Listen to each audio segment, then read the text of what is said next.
grounded by now, feeling the earth, feeling the energy under the earth. Call it Shakti Ma, pure life force energy. And as you inhale, just begin to breathe the life force energy of nature up.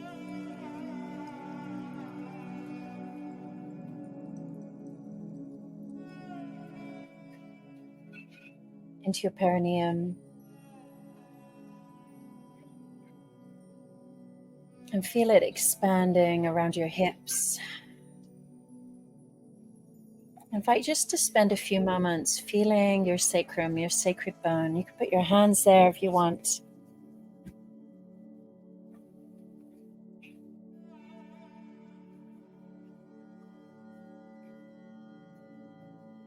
And just listen to the life force energy, the aliveness in your sacrum.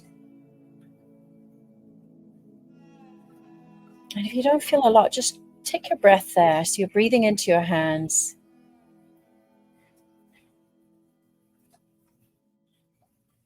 Feeling your hands expanding as you inhale.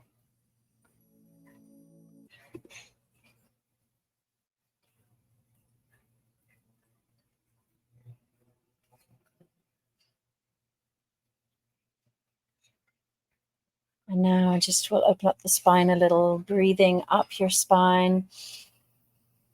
Exhale, you can rock forward a little. So we get a little movement in the spine. So as you inhale, you can rock back in your chair. As you exhale, rocking forwards, and just get a little wave in the spine.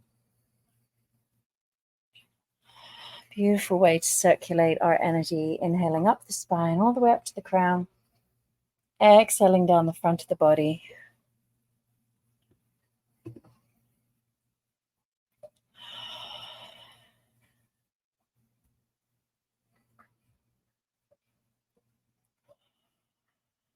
And I'm going to inhale and hold the breath up at the crown. Inhale.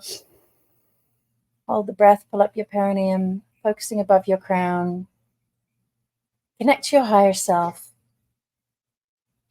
Whatever that means to you. Connect to the light above your head, to the sun, moon, stars. And exhale, bringing blessings down the front of your body.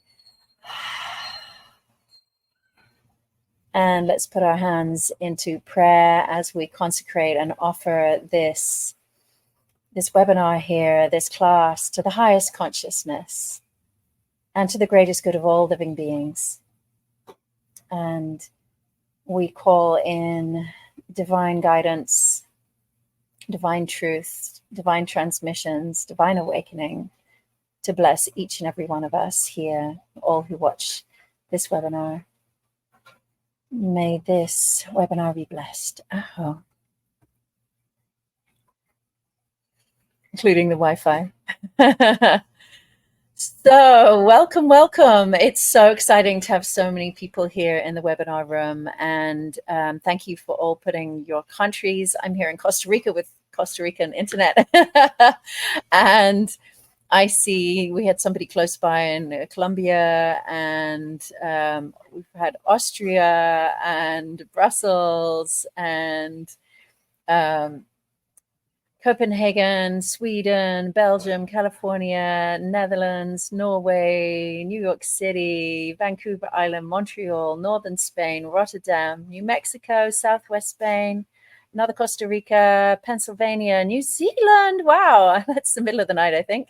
Bellingham, New York, Brighton, Amsterdam, London, Serbia, Austin, Texas, Haren in the Netherlands, my old home, Bogota, Belgium, Oregon, Salt Spring Island, Switzerland, London, and so many more.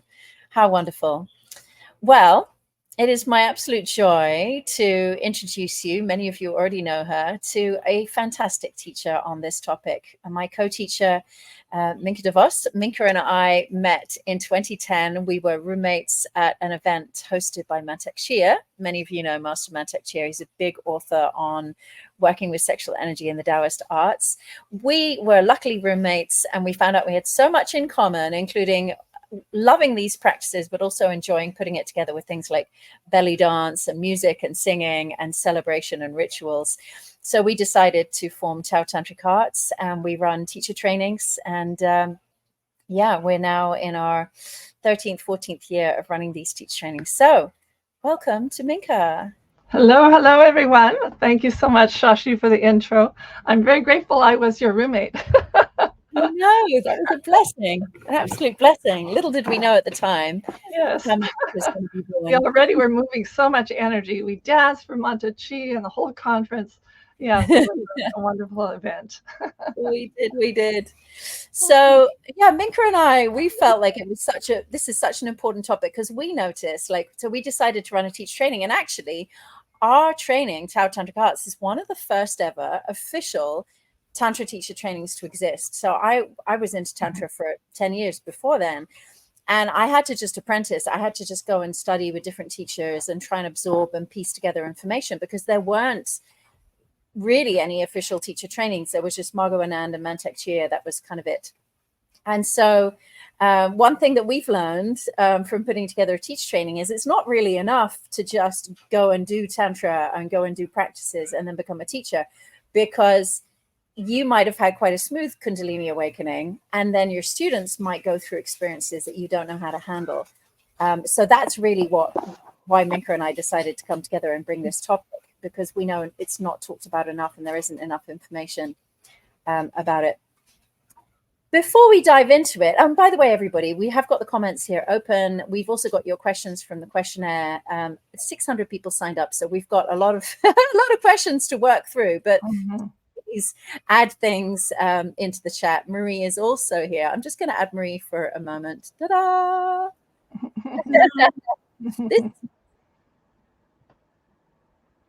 Oh, I think she froze again. Well, Yes. hello, everyone. Lovely Welcome, to Marie. see you Marie's here. our organizer and is such a friendly portal for people to come into the training. So great to have you here. Thank you. It's great to be here. And I'm happy to answer whatever logistical questions may arise. And since we're waiting for Shashi to return, yes, this will be recorded and available and accessible for 2 days, 48 hours after this. So, yes. So, Minke. I can share a little bit about my story. In my early 20s, I had a very profound Kundalini awakening. And what happened was I was just following the breath on a meditation retreat. And it felt like a volcano was rising up through my body, bubbled up my crown, and it started to move my body, shake my body, swirl my body. And this went on and on and on for actually 9 months. It was like giving birth to a baby, but I was giving birth to my energy body. So whenever I sit in meditation, it would move my body, shake my body in many, many different ways. And I was like a scientist. I was writing all the different channels and different ways the energy was moving. And it was very strange. It was very strange, but I had a book, which was my guide. It was The Secrets of Chinese Meditation. And that had an experience of someone also in the mountains on retreat. And he had a very similar awakening. And then through that book, I recognized all the different channels, like the microcosmic orbit that runs up the spine, down the front, and belt channels that whirl around a horizontal plane, fountains that move also into the astral body, and some out-of-body experiences as well. And it was a very profound experience for me. And it still actually is happening till this day. When I take a deep breath, I feel energy moving in my body, constantly whenever I put my awareness to it. And I read your comments and your questions, and I know there was a lot of people that had similar experiences, and it was going into an unknown place because it's not familiar to us. Involuntary movements where the energy is moving you, yes, rather than you controlling the movement. So it's a whole different way of being, actually surrendering to life force energy. So what is, here she is again. I said, what is Kundalini? I would love, Minke, if you could share just briefly a little bit about your own experience, because I love your story Yes. of your own Kundalini awakening. And then I think, that would be really fun to bring in before we dive into our slides. Well, I shared a little bit of my initial experience of like the volcano moving up through my body. And but there's another experience, and that is with my partner. A year later, we were on intense retreat, 10 hours of meditative practices every day. And he started to move and shake uncontrollably for hours and hours and hours, and building up heat. And I was worried that he was going to burn up his channels. I was like a midwife for his Kundalini. I was just watching it. And we were on a desolated island. So we took a seaplane and flew to Vancouver. And my friend handed us Manto Chia's first book, Awakening Healing Energies Through the Tao. I said, well, we've got to go there. And so we flew to San Francisco and met Manto Chia.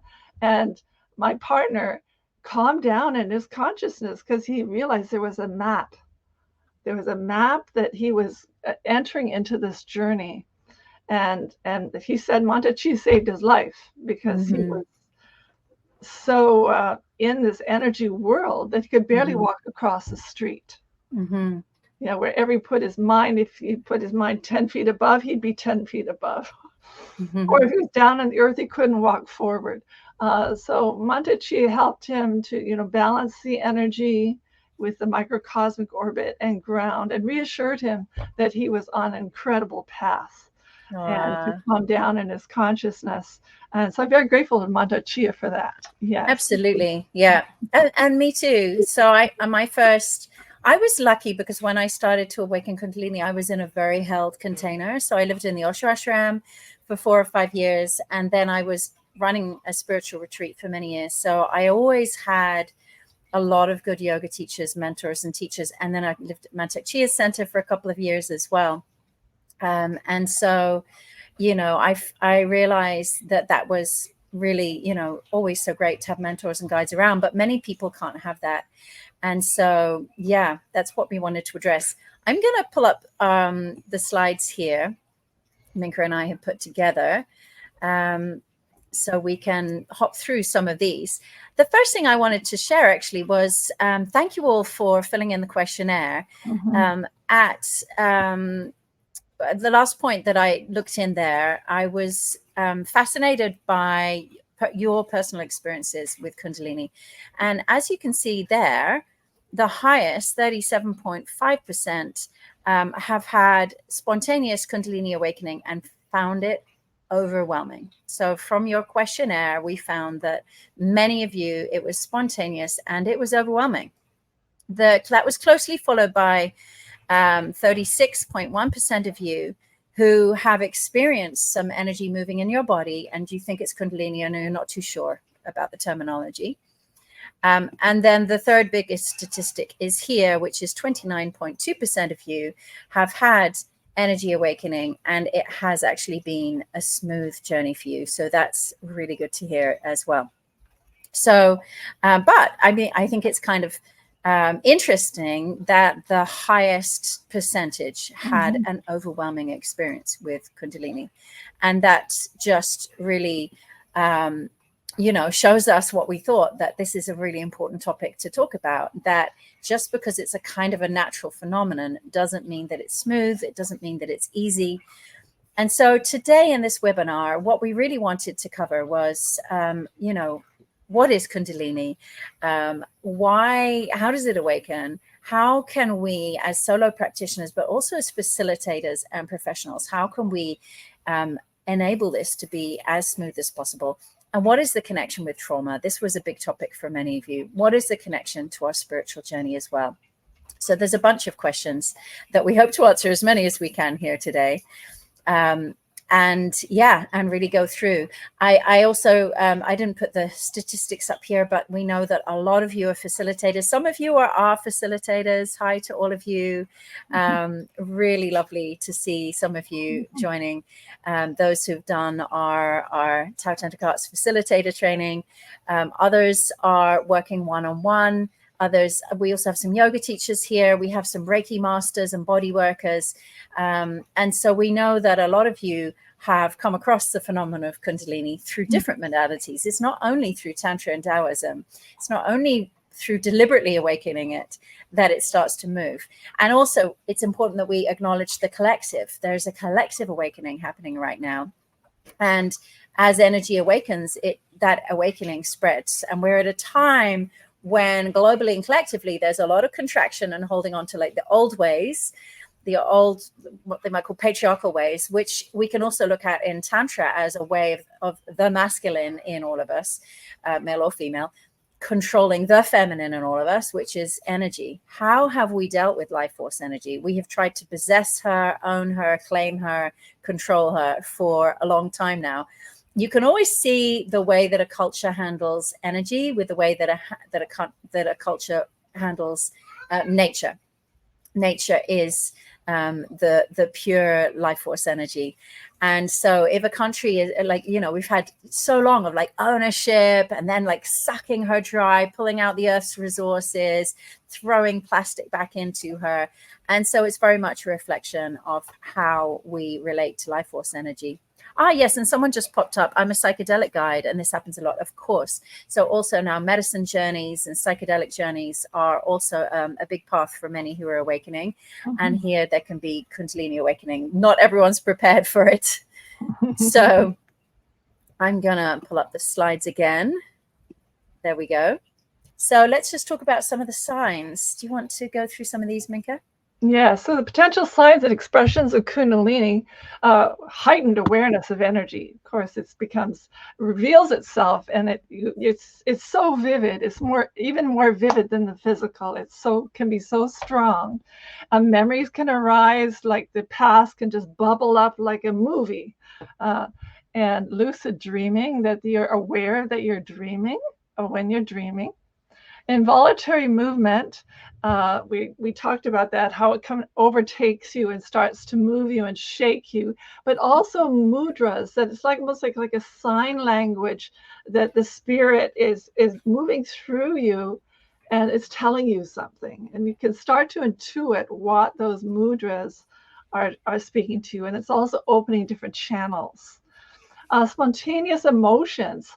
So suddenly you can become very angry, and sometimes suddenly crying for hours on end, and this welling up compassion, and without any obvious trigger. Yeah.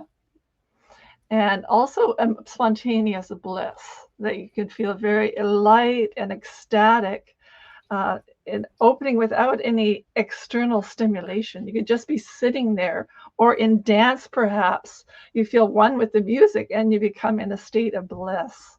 Yeah.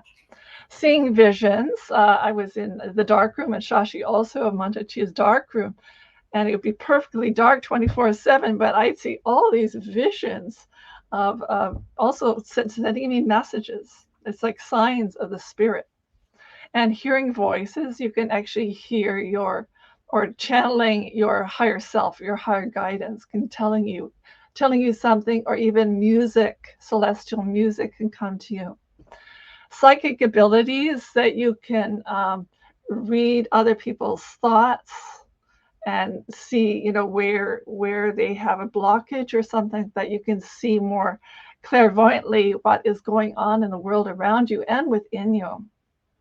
And especially if you have a companion who has been practicing with you meditation or some meditative practice, you can start to communicate psychically with each other.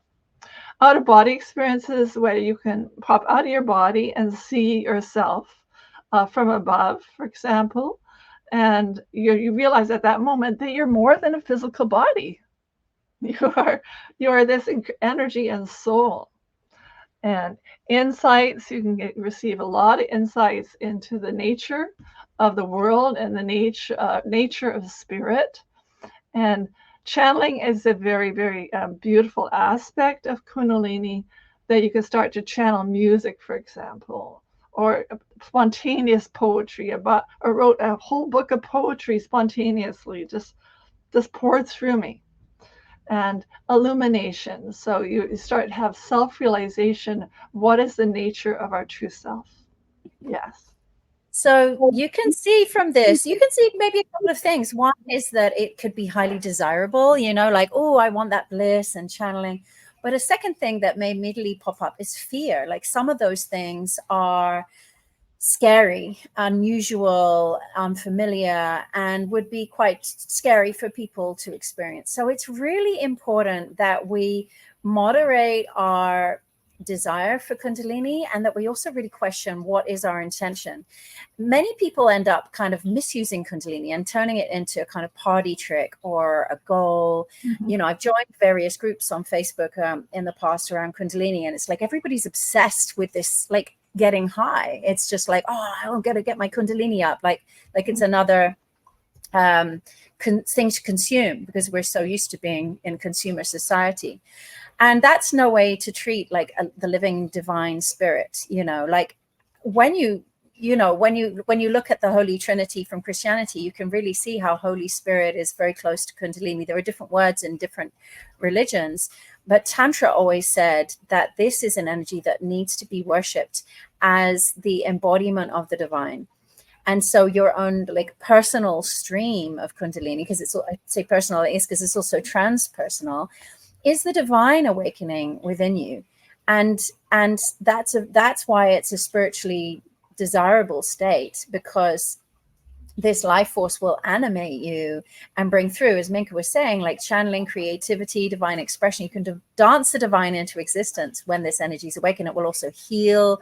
It starts spontaneously healing parts of the body. It animates you. It gives you life force. So there's many beautiful reasons to want your Kundalini to be awakened. But I want you to also be aware of the pitfalls. And those especially come just from us not being ready in terms of our spiritual maturity. And so I've seen also sexually, there are Tantra schools that kind of quite aggressively pump Kundalini awaken as a party trick. I've literally seen people like, hey, I'm going to awaken your Kundalini. And they start moving energy in others to show off. Oh, look at my amazing skills. I can make a woman multi-orgasmic without touching her or whatever. And these are all not good reasons, as I'm sure you can see, for awakening and working with this energy. We need to be super aware of this from the get-go, that this is not a consumer product at all. This is part of a profound spiritual awakening. And if we don't prepare the ground, we don't reach enough spiritual maturity, and we start energy chasing, then that's where problems can happen. So we're going to go more into that. Like as a foundation, I said energy chasing. There's two aspects in both Tao and Tantra. They're very interchangeable, yin and yang in Tao. And in Tantra, we call Shiva Shakti. And what's important with Shiva Shakti is that consciousness, Shiva, in all of us, the consciousness is the container. And the Shakti is the life force energy that rises. Now, if we are energy chasers, if we're all about, oh, I want to get the bigger, most amazing energy orgasm, the most profound experience, if we become energy chasers and we don't build the container, that's when you get overwhelmed. And I see this a lot in Tantra. There's a very big Tantra workshop that happens all over the world. And there's so much emotional release, sexual energy activation, clearing shame, expression. But there's no meditation. And what happens is everyone feels really alive. They get quite addicted to this program and do it again and again. But that energy chasing means that they are overwhelming their nervous system, overwhelming they can't contain the energy. It's like they're just like full of it. They can become chaotic. And we'll talk a little bit about how that forms negative signs. I'm just seeing a question that a few of you have, which there's a nice statement. If you chase the snake, it may bite you. Someone who knows. Exactly. We need a lot of respect when it comes to snakes, right? But the question here is, what do you think about the Kundalini awakening sessions that are done everywhere nowadays? I haven't joined that particular one. I guess you're talking about the CAP. I haven't participated in that, and maybe I should. But I think that what I want you all to know is like the principles that are important, which you can also bring yourself to things, which is is it consecrated? Is the facilitator ideally, or are you offering this to the divine and asking for divine support? That's a really good way to make sure we're not coming egocentrically and coming from the wrong intention. And sensing whether there's any kind of forcing or whether there's an allowing. So we really want to be, our relationship to life force energy, to Shakti, wants to be one of awe and wonder and devotion and deep, deep respect. Shakti Ma. So often And when Minke and I welcoming with a smiling kind of energy. Yes, Minke and I often go around our classes with little rattles, and we're like, Shakti Ma, Shakti Ma. We're welcoming this life force energy into the body, seeing the body as a temple, seeing this energy as the spirit of the temple. And we bring a lot of devotion and never forcing. We'll go more into that when we talk about trauma. And yes, and ego. Yes, so many big topics here. We could probably go on for hours, couldn't we? So I'm going to just bring back the slides so that we can go through some of the, and we'll go through it quite quickly, Minke, so we can keep going. But just through some of the side effects. So you can. So some of the possible healing side effects is a release of trauma that we're going to go into a little later. A lot of shaking that I've seen over 20 years in a meditation retreat. A lot of trembling and jerks where the energy is pushing through the channels and breaking up blockages. And moving pains, that means old injuries can re-emerge that haven't been completely healed. And like broken bones, for example, can get intense pain and then gradually melt the pain with the Kundalini energy. Headaches, where too much energy rises and gets stuck in the head and that the energy is not refined sufficiently. Sleeping difficulty, where there's a lot of energy moving at night and you can't sleep. Hot and cold sensations, like sometimes it's a mixture that like I had a flaming ice cube. So there was flames, but there was also this frozen quality at the same time, which is alchemy of hot and cold, fire and water. Detox symptoms is very common, sweating during the day or the night, mucus discharge, fatigue. I say, hey, I'm supposed to be having more energy, but oh no, I feel fatigued because the energy is trying to heal you and it takes energy to heal. So it's working on you and working on your body. Digestive troubles, you can have nauseousness. Actually, when my microcosmic orbit opened, I ran out and threw up. I had this motion sickness. And so that's very common. Skin eruptions and rashes where it pushes out through the exterior of the physical body. Yes. So we're going to talk with you a little bit more about ways that you can work with those symptoms to kind of minimize them, not get overwhelmed by them. Some of them, it's just a matter of not freaking out, like if you feel nauseous and want to clear something, letting it go. But, also there are many sort of spiritual paths that work with Kundalini in a step-by-step manner. And we're going to go through some of those principles. Obviously, it's a big thing. Like we do a whole month of like 8 to 9 hours a day live retreat to work with people to awaken energy safely, all living on site and being together. And I do think it's best to be in that kind of a container. But we want to give you some of the principles so that wherever you are, you know how to work better with this. So yeah, people are sharing some things that have been triggered. Most of my first week was spent on the bathroom floor. I believe I had Kundalini waking during an ayahuasca ceremony. I'm not sure if that's what it was yet. See, these kind of places where it can happen, but there's no guidance around it. I remember someone saying to me that sometimes if you're doing medicine or drugs, it's like going with a crowbar and like cracking open into the spirit world. And it's like not always the most gentle way to enter. So we're fans of embodied practices to awaken Kundalini rather than really dramatic ones. of course, you've probably heard of Kundalini psychosis. And this is when a shift is so dramatic that the person is completely unable to integrate it.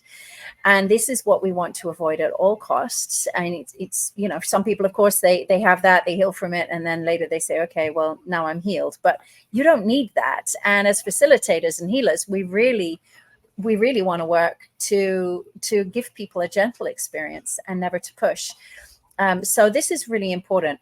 Always remember the bottom line is Shiva balanced with Shakti? Is meditation balanced with energy?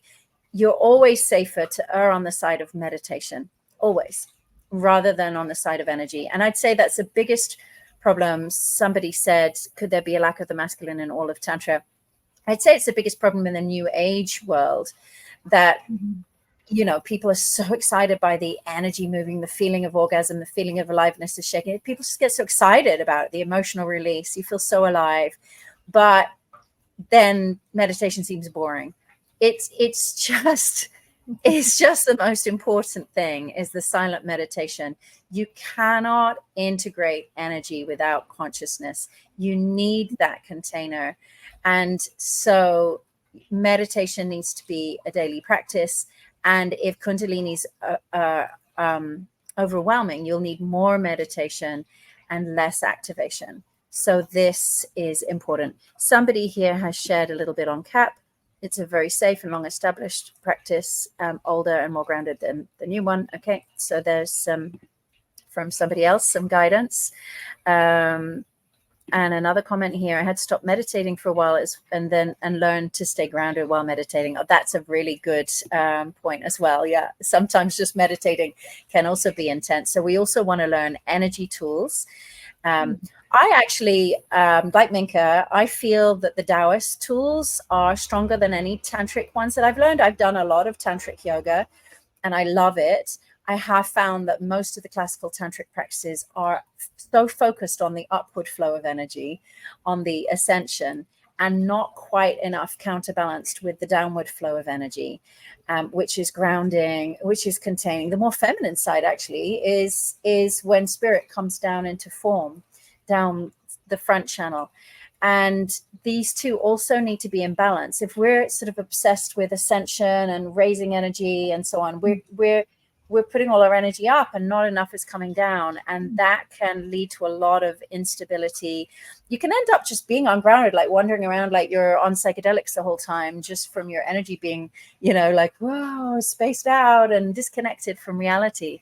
And other people can't connect with you anymore. And you can't connect to real life anymore. So that's why ultimately I feel the Taoist practices are more balanced. But if you are a yogi and you love your yoga practices, then just make sure you focus on downward flows, on grounding practices.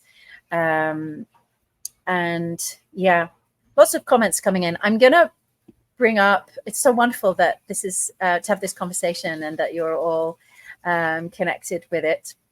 So Kundalini, I mean, just like, what is Kundalini?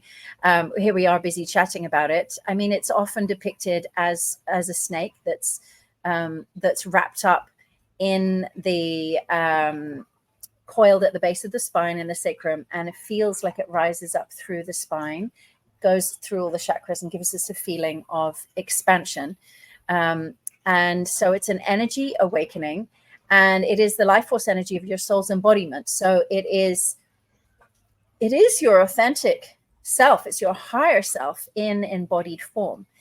And so that's why it's part of a spiritual awakening. However, the transition from our conditioned self, if you like, with all of our traumas and patterns that keep us small, to the embodiment of our spiritual self is not something to rush, and is something that we want to do step by step. So I think I'll come back to this one, Minke. I think it's a really good one to come back to later, but it's got quite a lot of details. But I think this is a good slide to talk. Minke and I both got bits and pieces in this slide to talk together. We've talked about some of these, like welcoming the energy, cooperating with it, being gentle and not pushing. We've talked about all these things. The proper intention, which is to surrender to the divine, not some kind of egoic consumerism. developing meditative awareness. So we've covered most of these. The Shakti is very wise. So this is an intelligence in the energy. The energy wants to heal you. Trust and let it happen. I think we've covered all of those points, actually, haven't we? Yeah. So, so I think a really big topic that a lot of you were saying would be helpful is to talk about the connection with trauma. And so Tao Tantric Arts, we are trauma-informed training. And I also have a whole trauma training for Tantra Professionals. It's a bit of a mouthful, but the TTP, I call it. So I developed with some other colleagues a training that's just for Tantra teachers to not just be trauma-informed, but actually know how to work with trauma. Because a lot of trauma professionals are just learning to downregulate and calm and soothe the nervous system. Like if you were a yoga teacher and someone's feeling trauma, your aim would just be to calm them down. But a Tantra teacher or a Taoist teacher or working with sexual energy, you actually are deliberately activating the life force energy. And so we really need to become masters at knowing when to activate and when to ground and when to resource. And we can't go into all of that here. I mean, like I have a whole 6-week-long training on it, but we thought we'd touch on a bit of it as it's such an important topic. So Kundalini, as we said, it's this energy from down to up, from the base of the spine that rises up through all the chakras. And what it does is it moves contraction into expansion. So when we think of the lower chakras, like the physical body, the lower chakra is all about this physical solid thing. And this can only exist as a body because of contraction. It's held together. The cells are held together. The atoms are held together. So contraction gives us safety and grounding. But we can also feel stuck. If we're always living there, then we feel stuck. So that's the downside of it. So if you're just always in the physical body, in the physical realm, you might feel very safe and grounded, but you can also feel like life is a bit stuck and there's not enough flow, and you get stuck in identity as well. And there's a longing for expansion.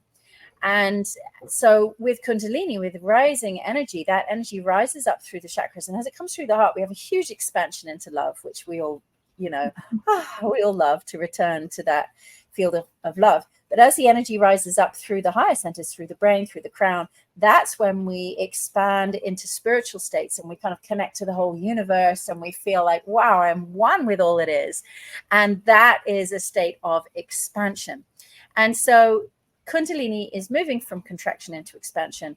It can be very healing to unlock places where we've become stuck. Spiritually, it helps us because identity is a kind of contraction. If it's like, I'm an English woman and I'm this and I'm that, I can get stuck in that. But when I'm in an expanded moment, I'm like one with all that is. So our identity also expands.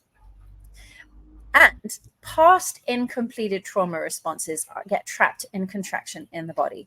So this is important for us to understand, that trauma is when something is overwhelming, then we register it as trauma. So somebody shouting and screaming when you're growing up, or somebody comes to attack you, or anything that just feels overwhelming, you see from my body language, we contract. It's like, this thing is coming. I don't want to let it in.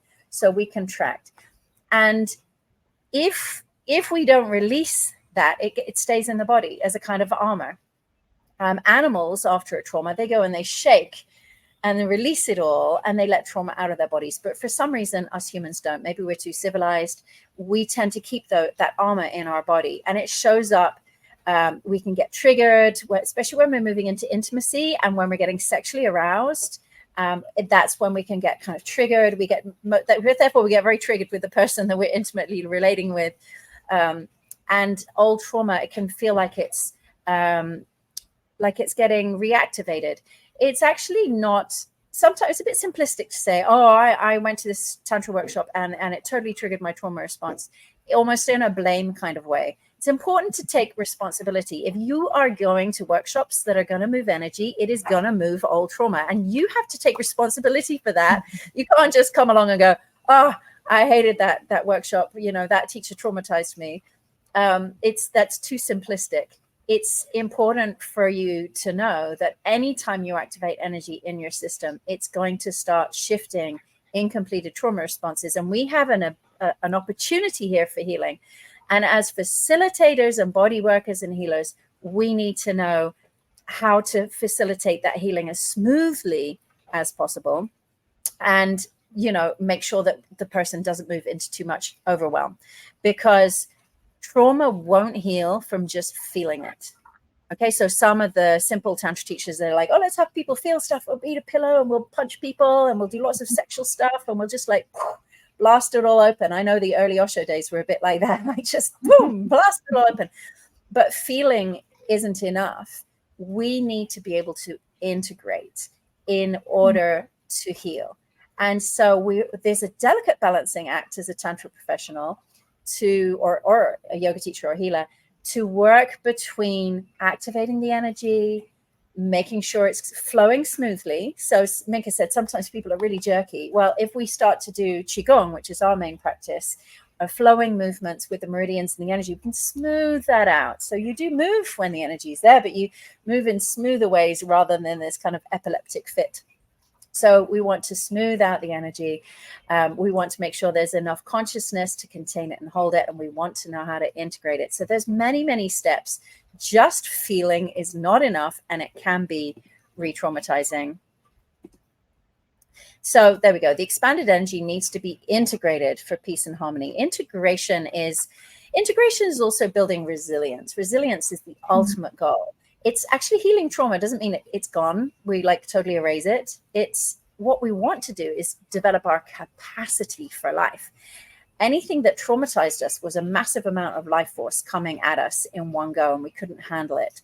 We want to be able to expand our capacity and increase our resilience. And that in that way, we can turn trauma into healing by integrating it. So it's important that we kind of understand what's happening in our neurology and our nervous system. So if the expansion is too fast, it can be overwhelming and re-traumatizing. So made that point. And just a little spiritual point about Kundalini and trauma and karma and dharma, some new words and some old words here. So the old words are karma and dharma. Also, we have language in Taoism. We talk about the old ancestral chi, which is held in the sexual energy and held in the root, in the lower part of our body. Our sexual energy contains a lot of ancestral codes. I mean, obviously, because you could create a child with those ancestral codes. But we also now know from modern science that trauma can be passed down generationally, even if you weren't raised by that family. So even adopted children whose grandparents went through some big trauma, that trauma still shows up in those children, even if they weren't raised by that family. So the ancestral chi that the Taoists have known about for thousands of years does indeed carry the codes of trauma in it. And so trauma can therefore be ancestral. It can be collective.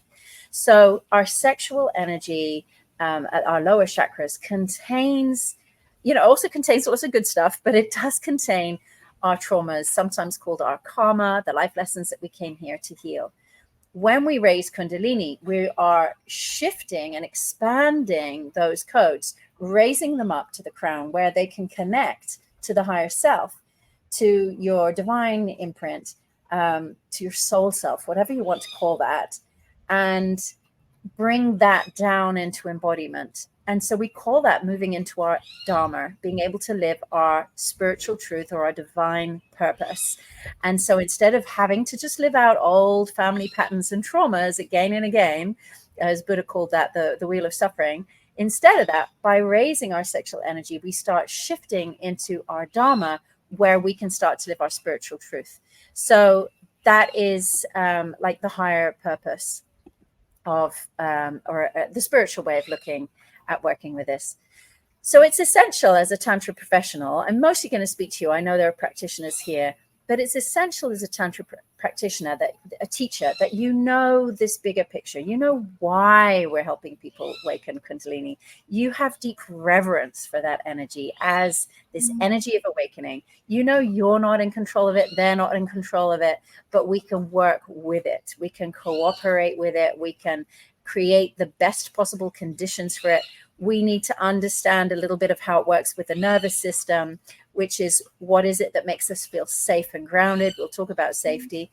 What is it that helps the energy to move more smoothly? So channeling it into different pathways. How do we integrate it? So there's so many teachers just take people into expanded states, and it's like, okay, it's a lunch break, and people are going for lunch like, whoa, unable to even eat or operate. So we really need to know how to integrate and how to come back into our center. Yeah, you want to say something, Minke? I'm going to check there's lots of comments and questions. Well, yeah, I think that process of going from contraction to expansion takes a lot of curiosity. So not to judge the sensations too quickly.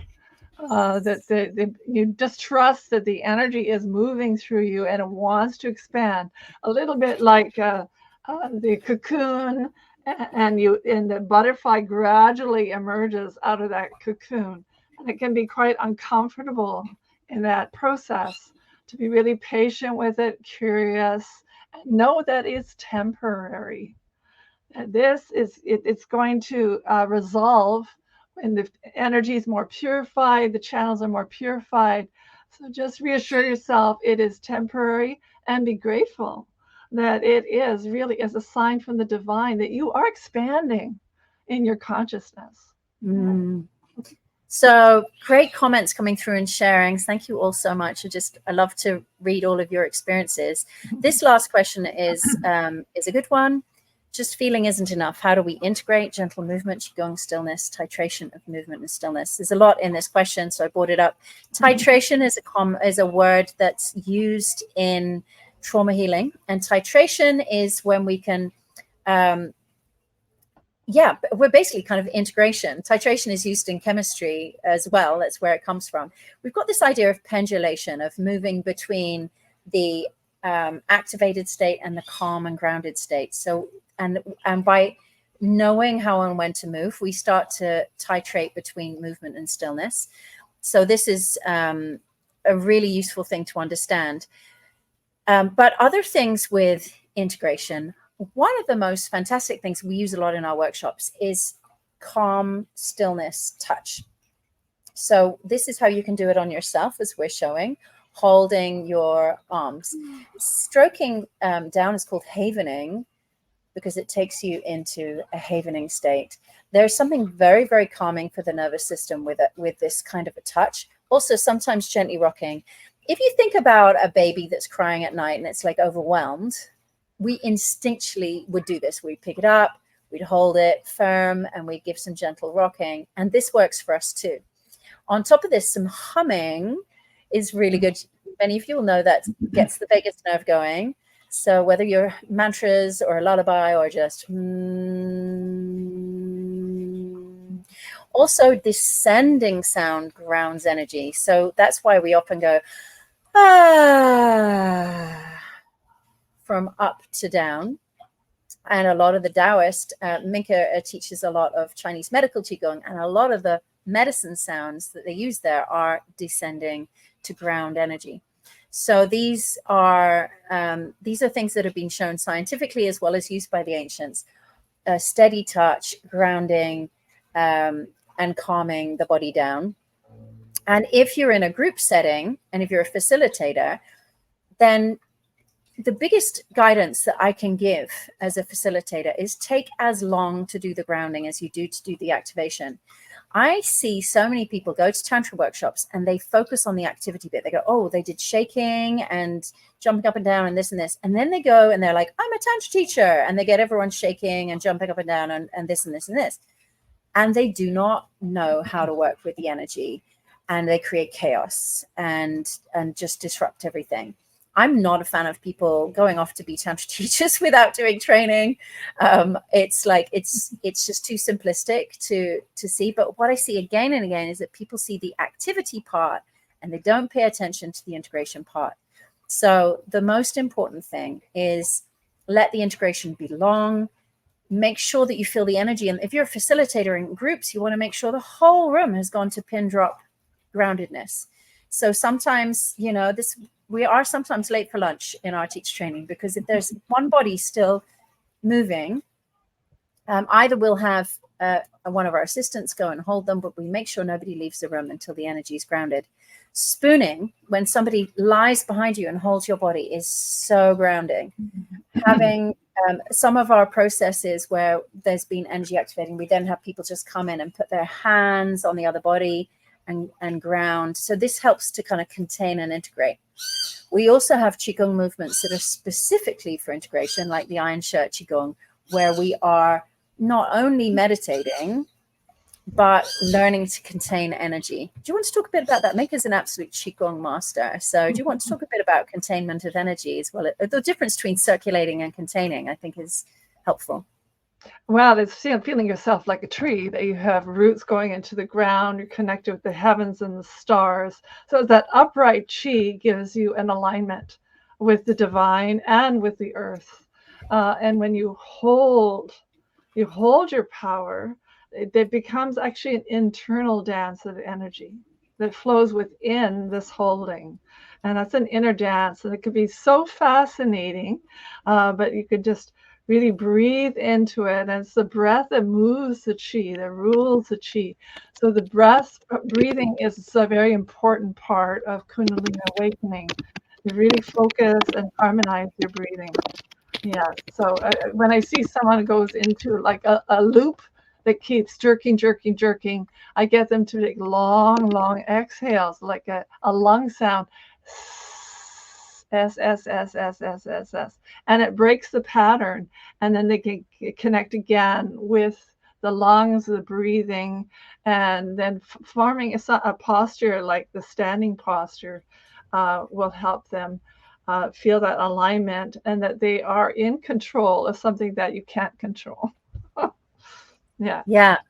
So yes, it's Iron Shirt Qigong that Minke's talking about. So there's some questions popping up here. And yeah, like it's literally, there's so many different things to do with energy. And I know before I came to Qigong, there was just this kind of focus on feeling energy. You know, it's like, oh, I feel energy. And I was traveling around India doing lots of energy healing, and people just got excited by feeling energy. They didn't know what to do with it. They weren't channeling it. They weren't aware of different types of energy. So, you know, it was very kind of crude until I came to Qigong in 2002, when I first came across Mantak Chia's practices. And then I realized, well, this is like the engineering of working with life force energy. Mm-hmm. Here we learn the difference between, you know, clearing and dispelling old toxic energy out of the body, pulling up fresh energy, whether we're just leaving it somewhere. Like also in Tantra, a lot of times in the more simple workshops, people just leave all the sexual energy in the hips. And then people get overwhelmed with sex drive, you know, and it's like, we might all think that's fun, but I tell you, I've been there, I've done those kind of workshops, and it can be overwhelming. You can't sleep and you're like, oh, just have this intense sex drive. And, you know, it's nice to have choice about that. Maybe you have a partner and you want to celebrate that, but you want to have choice. And it was only through Taoist practices I realized, oh, I can pull that into my heart. I can pull it into my crown. I can sublimate that. I can clear that. I can do so many. I can send that to my liver for healing. You know, there's so many things I can do with that energy, rather than lying in bed like overwhelmed by my own energy. So I think it's really important for people who are working with this energy to have a good daily practice and learn from a good teacher, a good master, how to work with these energies. And as I said, I think something really amazing in the Taoist practice is the focus of the main channel of pulling it up the spine, but also then the conception vessel to ground energy, and then all the meridians. Like we do a lot of work with like sending it to different organs and clearing different emotions. Maybe I'll pop our slides back because I think we've got a bit more going on. In fact, I'll go back to that slide that we had here, because this, I think, is, I know we've got a lot of experts here on the call. So Minke, do you want to talk a little bit about? Yeah, so in terms of the Holy Trinity of the Tao is Jing, Qi, and Shen. Jing is our essence, and that is our original blueprint. And it is that dormant Kundalini. You could say, yeah, that's a coiled snake that's at the root of the body. Yeah, but Jing is everywhere in the body as your DNA. And Qi, or energy, is the awakened Kundalini. And Kundalini is a strong current of sexual energy. And that is the snake that is rising and falling and moving through the body. And the Shen, or spirit, is the merging of these two snakes around the staff of life. That's the merging of the masculine and feminine snakes with our higher consciousness. So that's the merging of Shakti and Shiva that form this new energy. And you could also say yin and yang creates yuan qi, or unconditional love. And the sublimation, or making some energy sublime, is not just mobilizing energy, but it's refining the energy. So the awakened Jing Qi, or sexual energy, that's what moves between your Jing, or your essence, to our Shen, our spirit. And it's that raising of the energy to high frequencies and refining the Jing Qi. And that's what we call sublimation in Taoist terms. Wonderful. I found that so helpful, the understanding of Jing Qi and Shen. And sometimes when you're teaching it, Minke, I love that you describe it as like ice and water and then moving into a gas, so that people can really sense how the whole reality changes depending where your energy is. And that's also something important. Like I said before, if you're too gassy, if you're too expanded and in the spirit world, and then you've got to go to the supermarket, you're going to feel, I would say, you feel like the person on LSD in the supermarket. It can feel really unsafe, confusing, disorientating. And, a lot of unsafety can kick in, which was going to be the next topic. Question here: all this information will be on depth on the training? Absolutely, yeah. Our teacher training, we have actually now 5 months, well, up to 6 months online, with 6 hours a week of classes. So we really wanted to train the best teachers that we could. So we go into all the meridians and the energy, also the history of Tao, the history of Tantra. And we look at sexual dysfunctions and trauma and all of these things. And so we're really putting tantric and Taoist practices into this context. And then we have a 1-month training, which we're currently doing in Mexico, where you actually get to embody everything. And there we're in a safe held container with a big team. We always have big teams. Again, that's something important with Kundalini. I see too many people working as facilitators, activating energy, and there's just the facilitator there. We always have 2 or 3 facilitators and 2 or 3 assistants who've been through the whole training, and our on-site manager, so that we can really make sure that everyone feels held and safe, because this is really important. Another question: how does one refine the energy? Well, we're going to talk a bit about purification. I mean, I know we're running out of time. We've got half an hour left, but the energy does refine automatically. That's why it's called sublimation. As it goes up the spine, there are different pumps. The Taoists call it pumps, that are like an oil refinery. And as it moves through the different pumps, it actually becomes lighter and purer automatically. But we also do need to do some purification before we start raising energy, because sexual energy will grow anything. It will magnify anything. So if you have a whole lot of like anger in your system, and then you start to raise lots of sexual energy, you're going to become like multi-angry. So we also need to understand that and make sure that we're doing purification as well. And another question is: Kundalini is part of our spiritual evolution. Is the goal of Tantra, Yoga, Taoism the awakening and integration of Kundalini? That's an interesting question. I don't necessarily. Yes and no. Like I said, if we get too goal orientated, we can tend to be pushy with the energy. So I think it's best. I like to say the goal is to embody our true self. And embodiment's really important. I used to be in some Indian paths called Advaita Vedanta, enlightenment paths. And it was all about recognizing our enlightened self, but it wasn't including embodying it. And, then you have all these enlightened gurus who like sit on the yoga mat and channel divine wisdom. But then we hear, oh, they're abusing their students, and we hear about all their shadow behaviors going on because they haven't integrated. And so I often say, don't have the goal of enlightenment, have the goal of authenticity, to become the embodiment of truth, of your true self, because enlightenment can even feel like a goal of like, I'm more enlightened than you. But to be authentic is to be an embodied, awakened self. And you want that for everyone. It's not a solo thing. We all want to support each other to be our true self. So yeah, lots of questions. I'm going to bring back the slides and we'll manage between our slides and the questions because safety and grounding is our next topic. And I've got this picture here. They say in Taoism, the tallest tree has the deepest roots.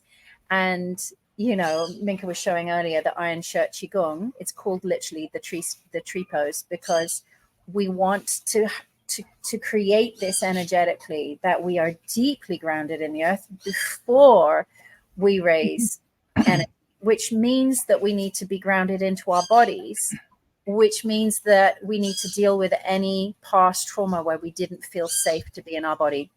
So again, back to trauma again, there's a phenomenon called dissociation. Sometimes when a trauma happens to you, you dissociate and your kind of consciousness comes out of the body. And in the moment, that was the only way to deal with the trauma. But if we don't heal dissociation, we don't come back into the body, we're not grounded enough to work with energy. So in a way, the very first step, the first thing we look for in our training as we're watching all the women sort of dance and move energy is we check to see if there's any dissociation, and we work one-on-one with those students to help them to feel safe to be back in the body again.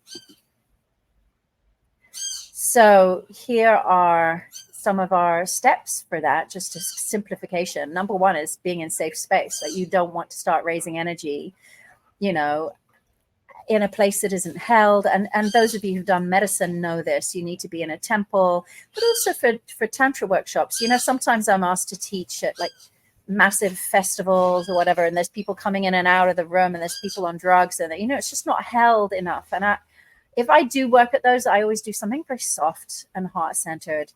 I don't activate energy because it's not the right space to do so.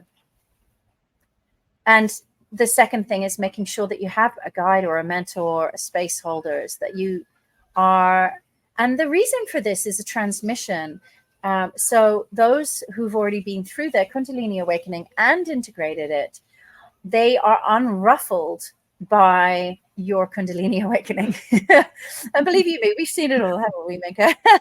Sometimes the Kundalini awakens quite dramatically. And what we want as facilitators, not to run over and try and put out the forest fire. Oh my God, if we get afraid, what's happening? And we try to stop that process happening, it only makes that person feel afraid, and it creates more fear. So we need to be the calm, grounded ones, and we can take some of the energy through our body too. And we go and stand around that person, one or two people, as space holders, and help that energy to integrate using our consciousness as part of the container until they're integrated enough to handle that experience on their own.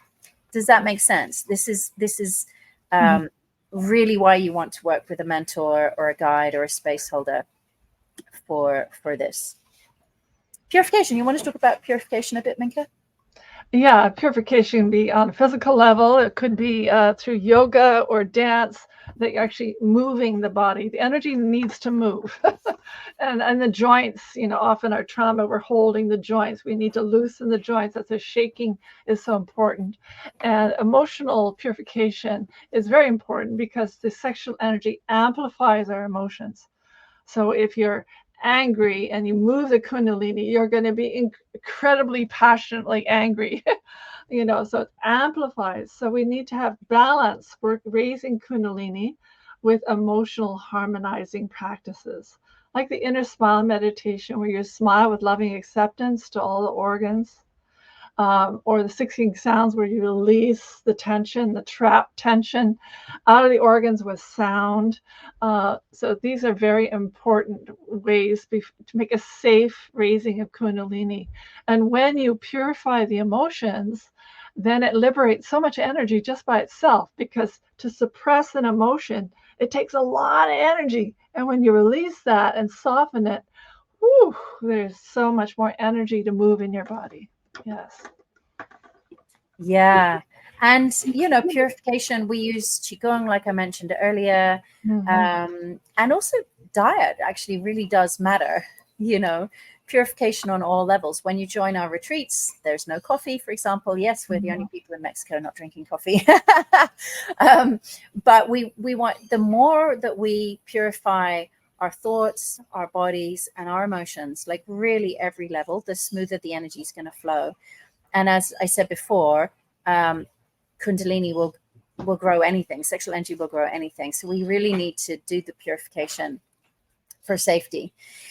And then next we put embodiment practices. We use something called Shakti meditation, which is very similar to felt sense used in trauma or body tracking, like really again and again coming back to the felt sense, to the sensations in the body, so that we don't go up and out into energy experiences. You know, funny enough, this is probably a really big one that Minke and I really work to coach people with, is that there can be a tendency to kind of roll the eyes and go into energy experiences like this. And we really train people often to do partner exercises and stay looking in the eyes so that we can expand that energy without leaving the body. And that's embodiment practices. It really, really helps to make sure that we're not going into trauma and to keep safety. Or putting your hands on the navel so you know where Houston is when the rocket ship goes off, you know where to land your rocket ship. Yeah, keeping centered as you expand. And the deeper you go, the higher you can rise. So the more you root and ground, the easier ride you have. And nature is a very big part of that. I mean, you can see I've had to move outside to get closer to the Wi-Fi, but I'm sitting in the Costa Rican jungle here.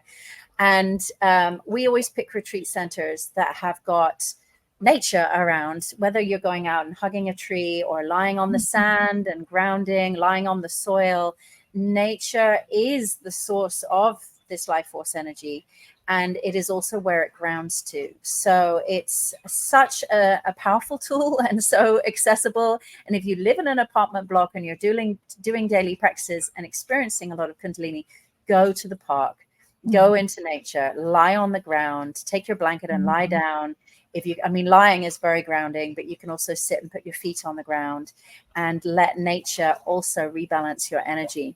I've been going to the beach here. We live right on the beach in Costa Rica, and like burying myself in the sand, like just digging, sprinkling some over my body and just feeling how powerfully it helps us to integrate energy when we ground with nature. Yeah. So here's a comment here. I've been experiencing lots of anger later. Good to know it's about purification. Thanks. So in Taoism, we clear the liver for that.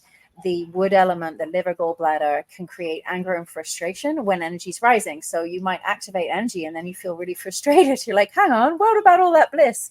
So it's really helpful to work on the liver meridians, tap on the organs, make sounds. I mean, we can't go into all of that now, but there's a lot of different practices that help to clear the chi.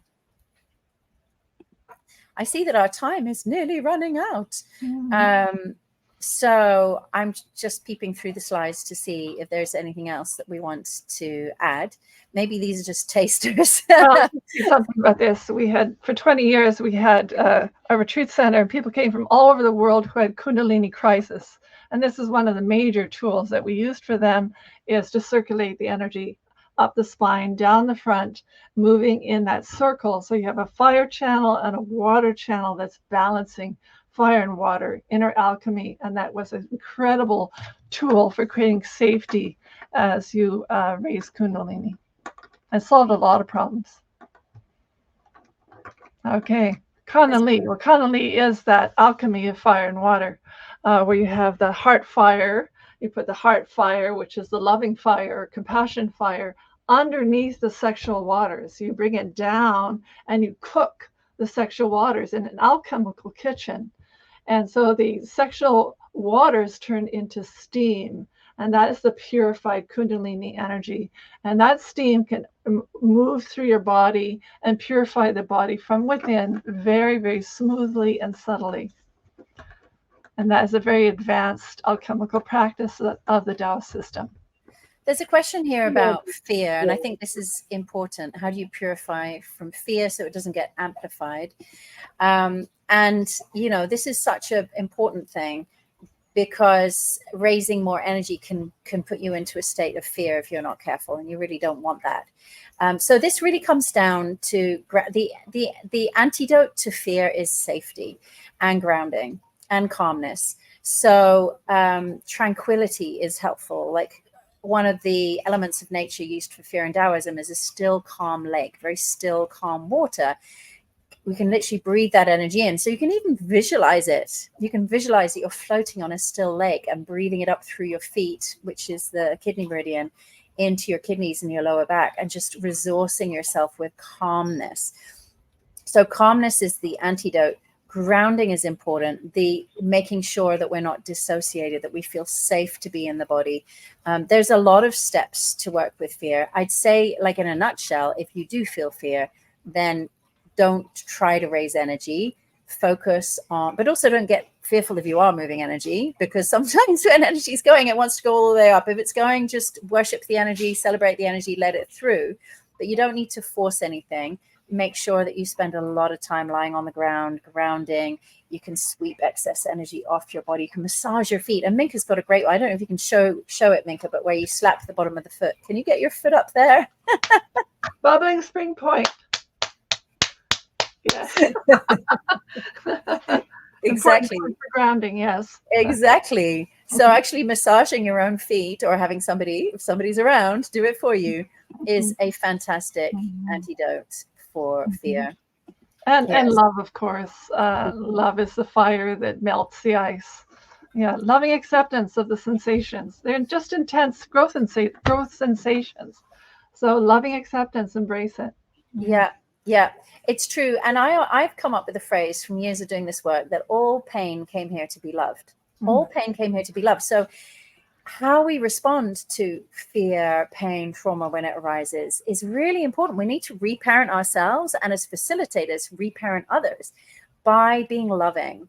So when people are having a response, we don't want to be too clinical, just come in and press these points. We want to love them. Oh, you're in fear. I've got you. I'm here with you. Let's hold this together. Let's hold this together. And this is really important, that love really is the medicine, and things will integrate much faster when we feel loving acceptance of our own emotions. But it's also really helpful to do that for each other. Yeah. And the microcosmic orbit as daily meditation is so important, harmonizing energy, which brings us on to here. Just for those who are new to it, this is the orbit, and we're really at the end of our time, so it's just going to flash this to you. But you can see here that there's the little symbol of fire going up the spine, and then the blue symbols are the water flowing down the front. So you can see how the yang energy, or yang fiery energy, rises, and the yin energy, the watery energy, descends and sinks. And the orbit is to flow our energy through this. We can do this with unaroused energy, but later on, we also start to add in sexual energy. We do some very soft self-pleasure, and we raise genital orgasm. And then we start to move that through the microcosmic orbit. So we call it the multi-orgasmic channel, where we're learning to go into orgasmic wave, and we're taking our sexual energy into the Kundalini, which we've hardly even talked about, but full body orgasm and energy orgasm are connected also to the Kundalini. When the Kundalini is awakened, or when the channels are open, then instead of contracting around orgasm and just pushing it out of the body, you're going to start orgasm's going to start being a spiritual fuel for your awakening, and it's going to rise up through the spine. It's going to connect you back to the universe. Orgasm becomes prayer. You learn whether you're making love to yourself, making love with someone else, like how to really channel that energy up into prayer and devotion. And we use the microcosmic orbit, getting that channel open, so that we automatically go there. We don't need to think during sex, because if the channels are open, it's like digging a trench and then the water will run down it. If we've done a daily practice, then the microcosmic orbit is going to carry the energy through. Small question about the circuit breaker, which is the tongue. Good question. So Minke, I can demonstrate if you can talk about it. So the back channel ends in the palate, front channel ends in the tip of the tongue. Put the tongue on the roof of the mouth, and that's the circuit breaker for connecting those two channels. So sometimes you'll notice this if you raise sexual energy and you feel it all buzzing. It literally starts kind of buzzing around the face. I've had this during lovemaking, and then I've been like, oh yeah, the circuit breaker. And I put my tongue up. It's sometimes more behind the teeth, sometimes further back. You have to just find the magic spot, and then boom, the energy starts to flow through the whole circuit.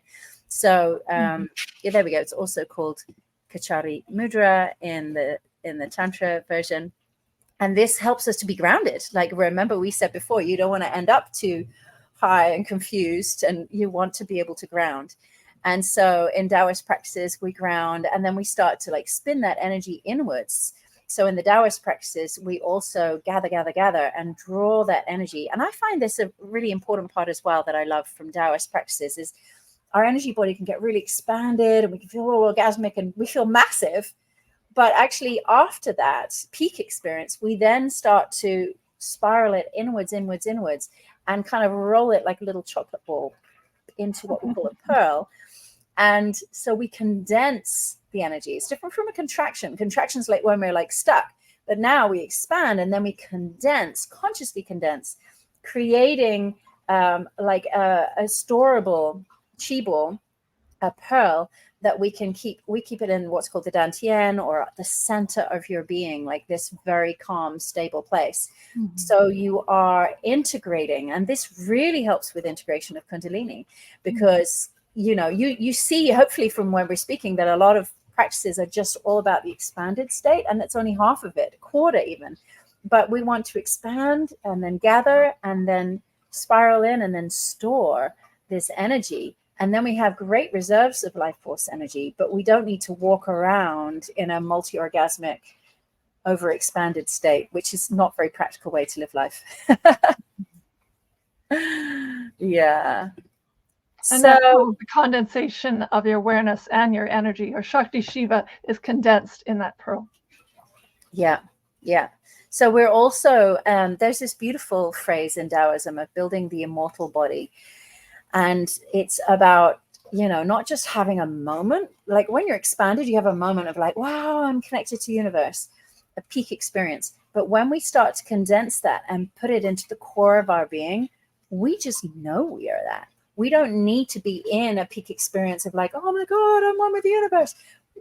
We are it. We are building this central channel, this core, I am that nature, that replaces the false sense of self, or it replaces the reality of separation, and lets us just move around this world from the reality of connection and oneness, but not like, oh, we're all one kind of out there, but just simply knowing deep in the core of your being. So you look in the eyes of a Taoist master, and you just, Lao Tzu means the old guy, greatest Taoist master, and people said just sitting in his presence would awaken them.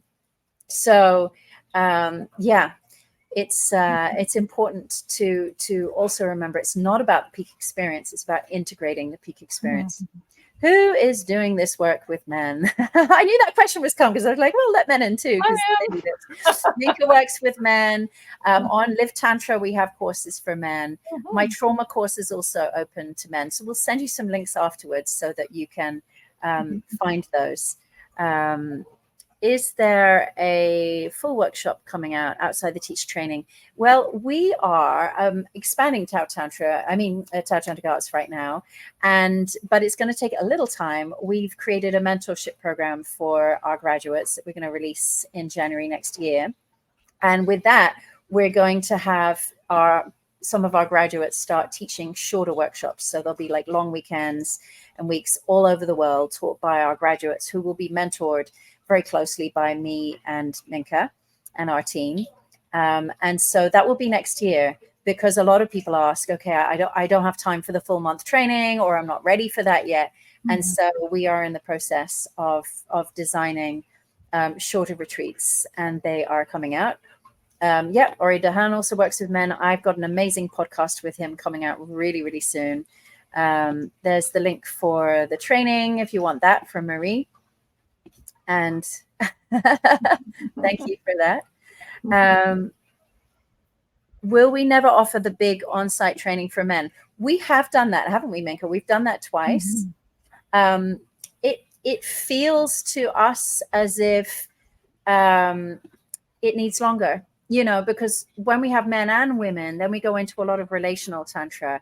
And that's a whole other thing. Like, it's one thing to learn solo practices, and it's another to learn relational. So we've done a month a couple of times with men and women. And it's been amazing, but we feel like we need more, and we just don't have enough time for all of it. But we do care about men. We care deeply. I will definitely send you links. For now, you can do coaching with Minke, so you can work one-on-one with her over Zoom. She can give you some training. She also has a Qigong training that's open to men and women. So we find all the ways that we can. So thank you for all of your comments and feedback. What's the difference between a coach and a facilitator? So we have, Tao Tantric Arts has 3 levels to it now. And the first level is being a coach, and that's just an online training. So the online training is set over 6 months, or you can access it early if you join up sooner. And through that online training, you learn a lot of the foundations, you learn the energy practices, you learn the solo practices, and you're going to give coaching sessions to other women. So this one's for women, I'm afraid. You're going to give coaching sessions to other women, and if you pass, we have a bunch of tests and exams to make sure that you're actually learning what, not just cooking while the videos are on, but you're actually learning it. And then we will certify you as a coach with Tao Tantric Arts, and you'll be certified to do one-on-one sessions, either in person or over Zoom. If you then join the facilitator training, that is all of the coaching training plus doing 1 month live with us. And that's our biggest training that we've run for 12 years. It's a deep, intensive, life-changing experience. It's from 7:30 in the morning till 9 or 10 at night. It's very embodied. And it's something we could never do online. So that will always be live, because we need to be there. We need to hold you. We dance together. We exchange energy. We hold each other. We cry in each other's arms. We orgasm together. It's very much a live training. And we're doing it currently in Mexico. We have spaces coming up in our next one. We have a couple of spaces left. We're offering $250 discount for everyone here. And there's $1,000 discount that is still the price is still available. So if you contact Marie soonish, Marie, then you can have that discount. So if you're feeling called, then you can go to Tao Tantric Arts and sign up for that, and all the discounts are available. It's not too hot in Tulum. It's much hotter here in Costa Rica, and we have lots of cold plunges, and we're right on the ocean. It's actually an amazing place. People are asking about couples retreats. I do have them too. They're on the tantriccouple.com. I will send, I will just send links, because I know this is a lot coming all at once. And yeah, somebody said, I'm confused with all the trainings. Can we have links? Yes, we'll send you links and we'll explain everything. Marie here is the manager of Tao Tantric Arts. And I tried introducing her before I got cut off. But she deals with all the emails, and she answers all your questions. So yeah, I think we'll have to follow up by email as we've reached our time now. But yeah, I think let's just end with a moment together in our hearts. I know we're getting all excited by ongoing things, but oh, you're a mother. We have mothers join our training too, so you can write to Marie about anything practical. Let's put our hands onto our hearts for now and take a deep breath in. Exhale with a sigh, so we can release all the sharings. And I invite you to feel the energy in your head, because we've been thinking and talking a lot. And just inhale into your brain, and exhale, and just drop the energy into your heart.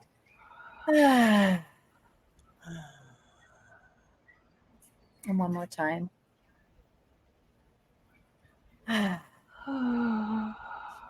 And then feel the energy that's in your heart. Smile to that energy. And let's take a moment of gratitude. Something you're grateful for from this sharing here today. It might have been one specific piece of information. It might have been just all gathering together and talking about such an amazing topic. You might feel grateful for your own experiences with life force energy and awakening. Just take a moment to feel your gratitude. Smile to them.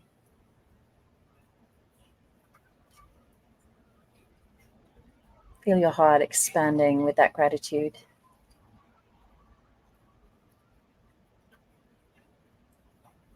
And now we're going to drop that gratitude down into the lower dantian. So take a breath in the heart. And as you sigh, brush your hands down to your belly and your pelvis, into your body. And again, one more.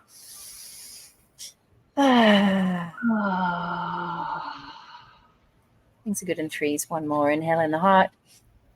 Exhale, send the energy down into the physical body, into the pelvis, pelvic bowl and the belly. Hands on your lower belly. Breathing in your belly. And feel your body as a temple, as a container for this life force. Feel how your body is rested on the earth. Notice your sitting bones, your feet, any part that's touching the earth. And feel that you're safe and held here on the earth. Your body is like a cup for this life and this life force. And you're so held by this earth. You're safe here on this earth.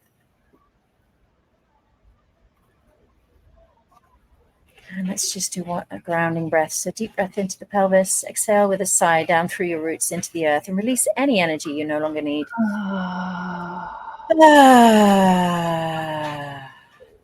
Take a moment to feel your body discharging and releasing into the earth.